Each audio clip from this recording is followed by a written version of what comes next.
how's it going, everyone? You're watching the Green Dream Project. Jim here, and today we're with Ray Clamons, and we're here to talk about rammed earth. Yeah, let's talk about rammed earth. What do you want to know? How long have you been working with rammed earth, Ray? I've been working with rammed earth since 2005, I guess. I was in College of Architecture at U of A, and we were building a rammed earth house as one of the semesters, design build semester. So I got to take advantage of that opportunity, build all of the rammed earth and most of the roof for this house.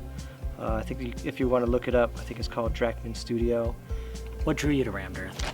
There's something really special that reaches me with rammed earth because it's just dirt. You know, yeah, there's some stabilization in it, you know, a little bit of cement content, but it really boils down to this is just dirt, you know, and taking it from a pile of dirt or a hole in the ground to a place you can live in or a place you can sit on, you know. It really speaks to me poetically and, you know, humanly, if you will. And then there's all these other added benefits of thermal mass and low embodied energy and availability and kind of easily, you can work with it easily, you don't have to be too experienced with it. It became my pet project or my pet material pretty quickly.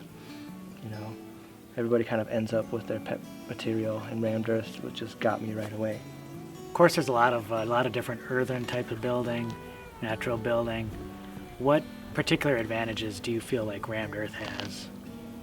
Right, for me, I feel like the durability of it just stands really strong compared to straw bale or cob, if we're talking about other dirt materials, right? Cob being dirt too, but rammed earth just has this durability that's just going to last for years and years, you know. Talking about 50 years, talking about 100 or 200 years, really, that these walls can stand.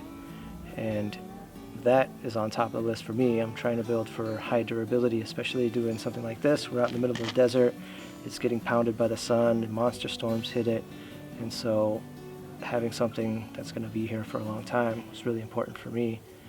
Not build this thing out of wood, which is going to deteriorate right away. So I think in that respect, rammed earth makes a ton of sense. Also, being here in the desert, we have tons of dirt, right? And we're on a property, and a lot of times I would say the dirt's free, right? But it's not necessarily free, we just already paid for it when we bought the property, right? So because the dirt's already there, and if you know how to work with the dirt a little bit, you can find a suitable mix. You can make it, you know, work for rammed earth.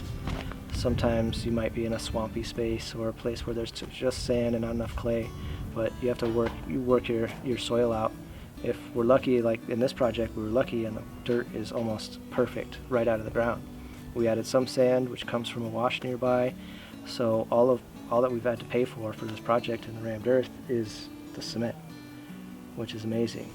And you know, that's a pretty, you know, 10 bucks a bag, and it's pretty affordable to put these walls up.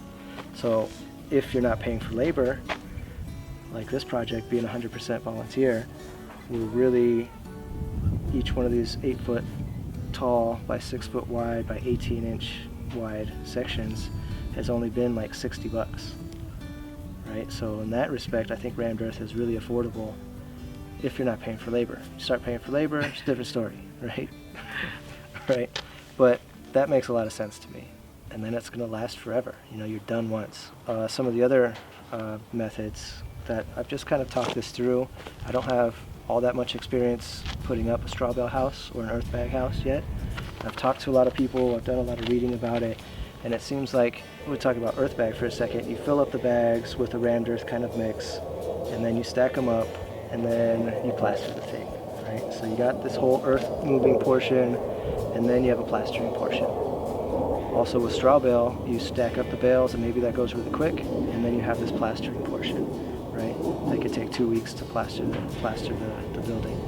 With rammed earth, maybe those two are combined in a way, but when you're done, there's no plastering component. Your wall's done, and you're moving on, right? So it might take a little bit longer to get to that done spot, but you know, I haven't been able to test figuring that out yet. Quite a few advantages. Are there any disadvantages that you see?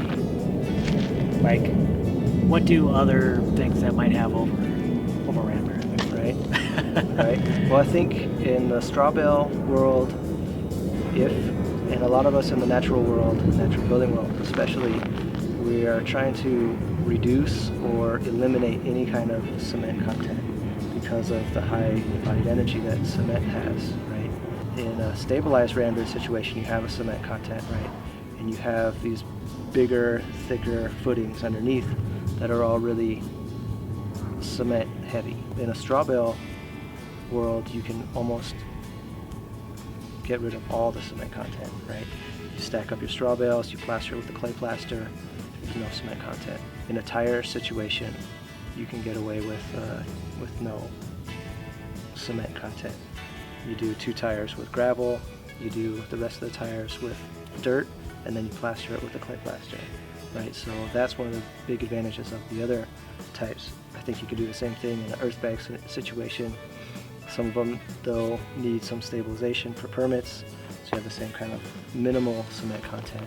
I think that's one of the disadvantages of rammed earth, that there's this cement content really built in to the material.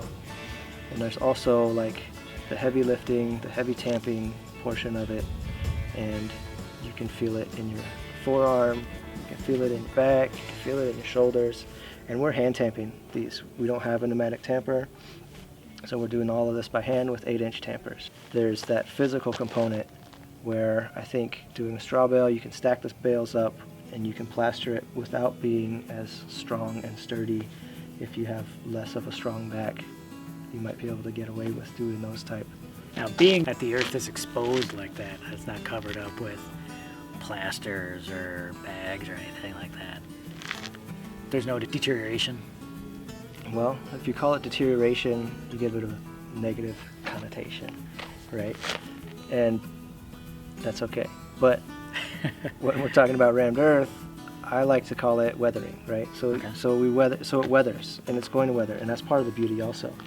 And I think there's something I didn't mention that I love about rammed earth is the beauty of it, and it's just amazingly beautiful, and you can do amazingly artistic stuff with it, and you can put layers of different colored clay and stuff in it, and you can find examples of amazing stuff all over online.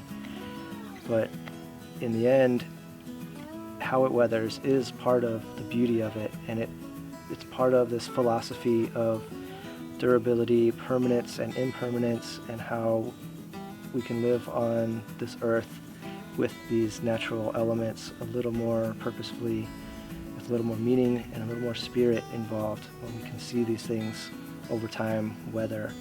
And I think you see this more in Europe than in the US, but you see these places that are super old, hundreds of years old, and they've weathered, and they have this like character that you can tell it's been there for a long time. And rammed earth kind of gets you there right away, and then it weathers, and then you see it happening, you see it doing its thing. And don't get me wrong, there are examples of walls falling apart because they're weathering poorly, because of certain things that have happened where they're not protected as much as they should be, and they're weathering quicker and faster and less beautifully. We've tried some examples on this building to use it as a learning tool for myself and the rest of us working on it, to let some places be more weatherproof, less weatherproof, and putting concrete caps on certain benches and not putting caps on other benches, putting cement content in benches, putting no cement in other benches, to really show while we're here, that bench has been here for 2 years with no cement, it's almost gone. That bench has been here for 2 years with cement, it's still here, but it's weathering poorly because it doesn't have a concrete cap on top, or a metal cap, or a brick cap, or whatever cap you want, right? So as you get more into how to do this rammed earth, you find out how to keep your rammed earth more together for longer, to really let it weather nicely. So there's definitely different techniques you can employ, whether you want something a little more permanent or whether you just want to throw something together a little more quickly. Yeah, and it depends on how, it can depend on how long you need this thing to hang out and how much you care about it, right? And I've done experiments around here that we didn't really care if it was super nice. We just wanted to make sure we could do this, right? Or just experiment with the dirt so we could find out what the dirt felt like and what it looked like after it was tamped, and just do some small, we did some small benches that were really just experiments, you know, just getting familiar with the dirt, familiar with the mix, sand, dirt, cement content, you know, that kind of stuff. So it got our hands in the mud, you know, and it doesn't matter if it's falling apart now because now we're doing better structures. One of the nonprofits here is Harmony and Health Foundation, so they use harmony to improve our lives, right? And using chanting and humming and toning as part of that, as part of a healing process, and then using, you know, the different meditations and herbs and living in a stress-free environment to help prolong life.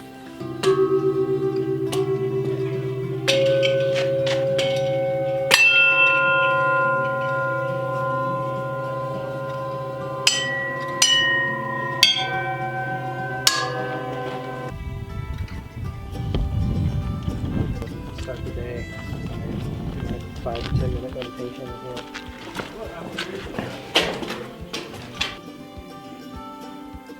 Create a resonance in the room that's healing. Yeah. And it gives you like a real right here kind of sound, Yeah. right? And you get people on each one of these and they start reverberating together. It makes the whole room kind of swell. You know? It's pretty cool. This thing brings some rainbows in once in a while. So what you've just seen is part 1 of our interview with Ray Clamons on rammed earth. Now, if you're interested in rammed earth, Ray Clamons has a basics course of rammed earth on the DIY homestead projects page. I'm going to leave a link to that down below. So stay tuned tomorrow when we release part 2 and we see the rest of what Ray Clamons has to say about rammed earth. So if you found this video interesting, please give it a big thumbs up. If you haven't subscribed yet, please do. Don't forget to share this with a friend or two because they're interested in rammed earth as well. Alright, and as usual, you can follow us on Facebook, Instagram, and Twitter. If you have any questions, please leave those down in the comment section down below. Alright, we'll see you tomorrow. Bye.